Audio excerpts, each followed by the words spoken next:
Xin chào tất cả các bạn, chào mừng các bạn đã đến với kênh YouTube của mình Crochet by Trang My. Và trong cái video ngày hôm nay thì mình sẽ dẫn các bạn cách móc một cái hình mặt của ông già Noel như thế này nhá. Nguyên liệu để mình sử dụng trong hướng dẫn này đó là mình sử dụng len miu cotton nhá, với 3 màu như thế này ạ.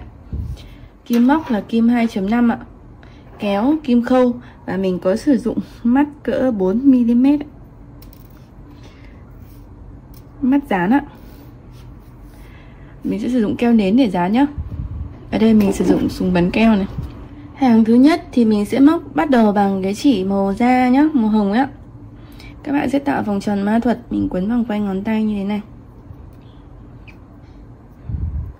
Các bạn sẽ móc 2 mũi bính, 1, 2 ạ, 2.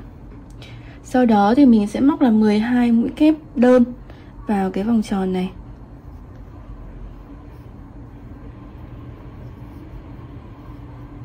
Một, 2,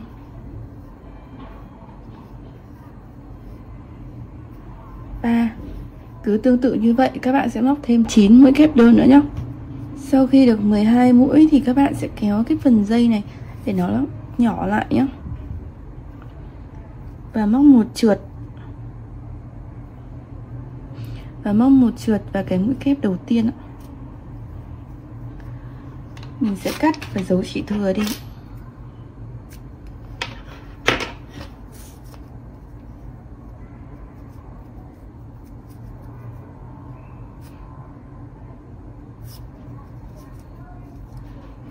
Mình sẽ giấu cái phần chỉ thừa đi nhé.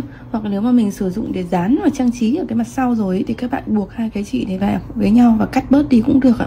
Sang hàng thứ hai thì các bạn sẽ bắt đầu ở vị trí này. Mình lấy chỉ trắng ạ. Các bạn móc 2 mũi bính tương ứng với 1 mũi kép trên hàng đầu tiên, thì các bạn sẽ móc 2 mũi kép vào chân đó. Tính từ mũi đầu tiên bên này.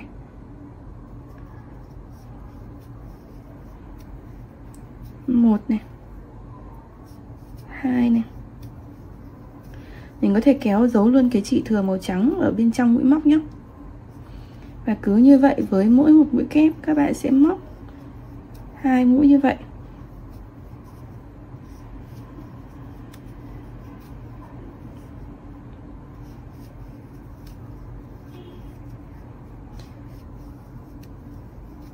Cứ tương tự như vậy thì các bạn sẽ móc cho đến hết hàng. Và mình sẽ có là 24 mũi kép đơn cho hàng này ạ. Đến hết hàng thì mình sẽ móc một trượt vào cái mũi kép đầu tiên ạ.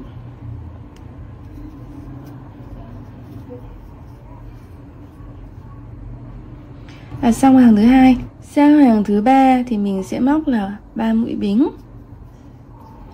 3 mũi này. Các bạn cách ra một chân. Mình đang coi chân trượt là chân này đúng không ạ?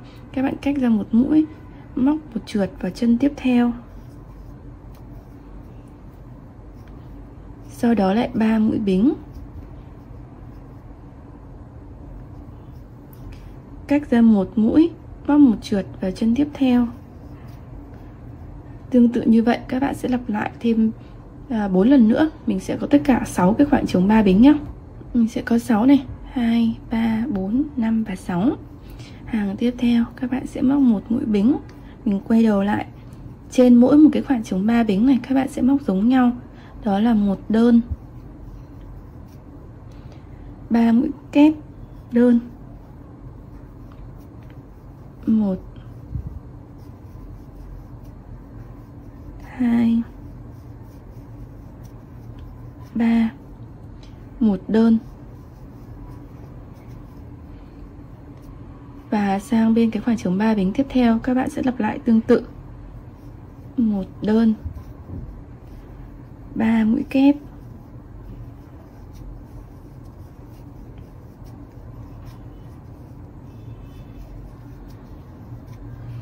một đơn. Tương tự như vậy thì các bạn sẽ lặp lại với 4 cái khoảng trống 3 bính còn lại nhé. Đây là sau khi mà mình đã móc xong. Thì đây các bạn sẽ đến tầng râu thứ hai phía bên trên nhé. Thì các bạn sẽ quay đầu lại này. ở giữa những cái khoảng trống này mình có cách ra một mũi, thì bây giờ các bạn sẽ móc vào cái vị trí mà mũi mà mình cách đó một mũi trượt. Sau đó mình cũng sẽ móc 3 mũi bính. Rồi sang cái bên cạnh cũng thế, mình sẽ móc một trượt vào cái mũi mà mình đã bỏ qua.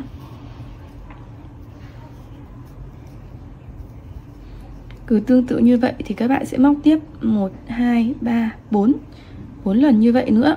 Mình sẽ có 5 cái khoảng trống 3 bính như thế này.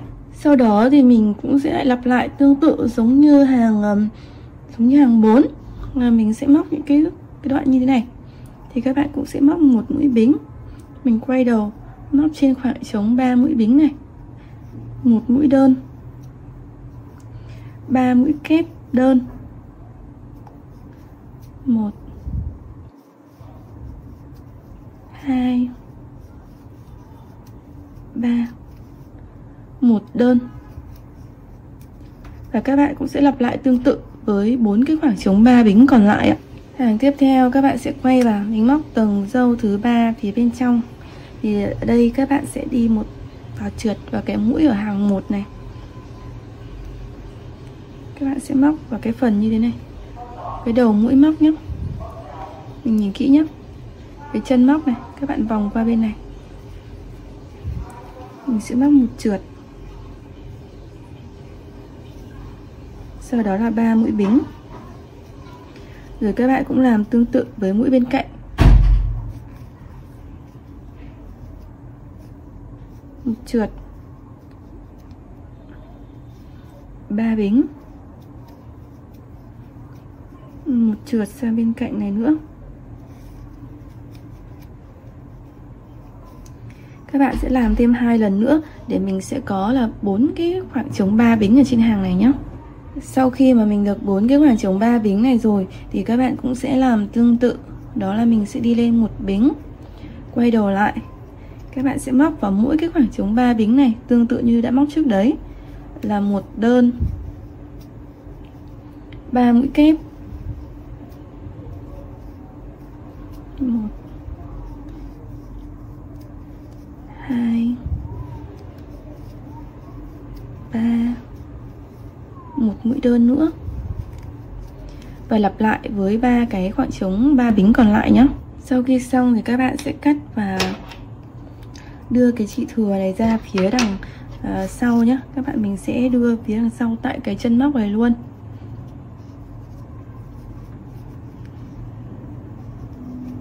Các bạn có thể sử dụng dùng luôn kim khâu và để giấu luôn cái chỉ thừa này ở phía mặt sau.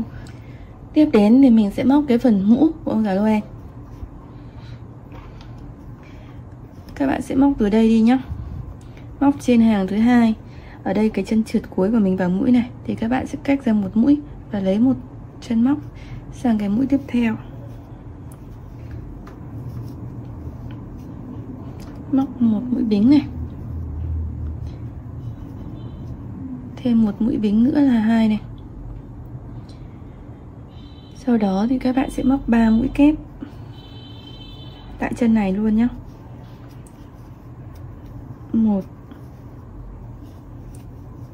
2, 3, 3 mũi kép này. Sau 3 mũi kép thì sẽ là 3 mũi nửa kép ạ. Mình xin lỗi mình nhầm. 3 mũi nửa kép thì các bạn sẽ móc đi qua luôn như thế này. Chân thứ 2 tương tự. Các bạn đi qua luôn nhé.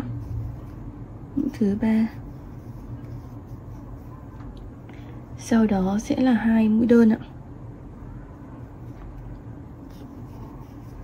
1, 2 mũi đơn. Chân tiếp theo một mũi trượt. Thì mình cũng sẽ thừa ra một mũi như thế này. Xong hàng này ạ. Sang hàng tiếp theo các bạn sẽ móc một mũi bính. Mình quay lại phía sau, móc 3 mũi đơn từ chân đầu tiên. 1, 2, 3.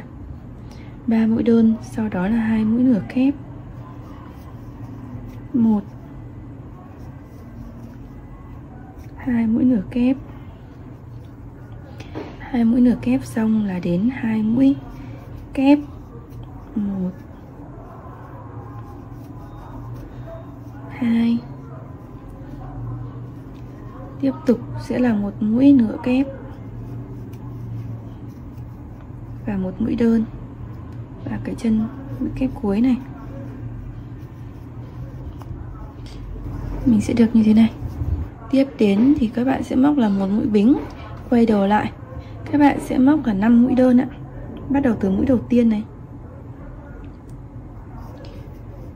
1,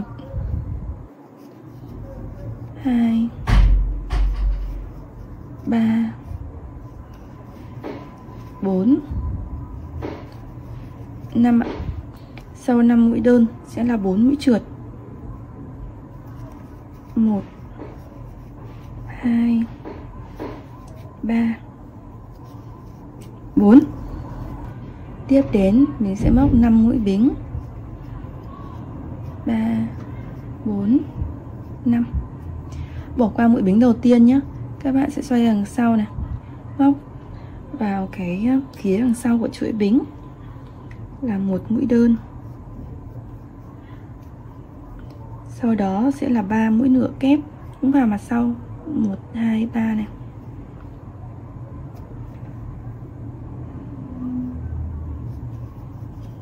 Một. Mình móc cái phần đuôi của cái mũ ạ.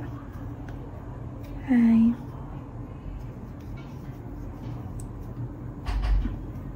3. Sau đó thì các bạn sẽ móc một trượt vào cái chân móc ở dưới hàng thứ hai này và giấu chỉ thừa đi nhá.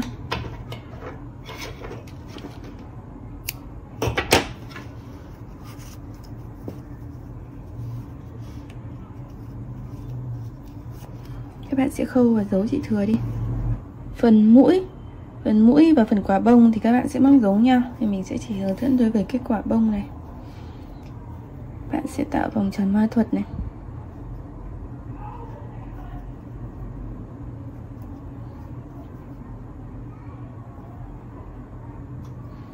Móc một bính, 6 mũi đơn vào cái vòng tròn này.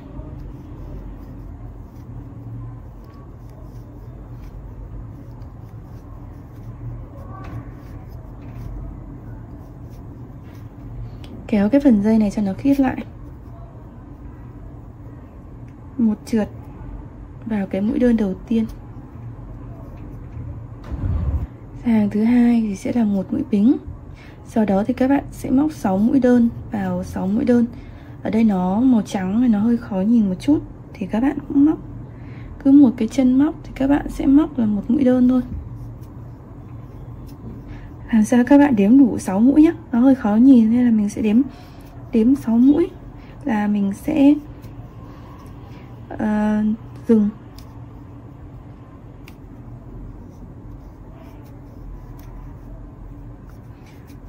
Do nó có một cái khoảng cách giống mũi trượt nên các bạn sẽ nhìn thấy nó xa như thế này. Các bạn uốn nó cong về đằng sau như thế. Rồi mình sẽ móc một trượt, kéo nó lại vào nhau và cắt chỉ đi. Mình đưa cái mũi móc này ra mặt sau nhé, tại cái chân mà mình móc trượt đấy. Các bạn có thể giấu bằng cách là buộc hai cái này vào nhau để cho nó chắc. Một buộc, rồi cắt cái phần chỉ dài đi, cắt bớt đi. Khi mà các bạn móc khi mà các bạn dùng keo nến các bạn dán ấy, thì các bạn sẽ các bạn sẽ sử dụng keo nến để mình dán mắt, dán mũi và dán này. Các bạn sẽ không để cái đầu chỉ thừa nó thò ra ngoài là được ạ. Thì các bạn sẽ dán mắt và mũi vào cái hình ông già Noel nhé. Như vậy là mình đã hoàn thiện xong cái hình ông già Noel này rồi. Các bạn có thể sử dụng để dán trang trí trên găng tay, trên thiệp, trên mũ, trên áo. Hoặc là các bạn cũng có thể làm móc treo được nhé.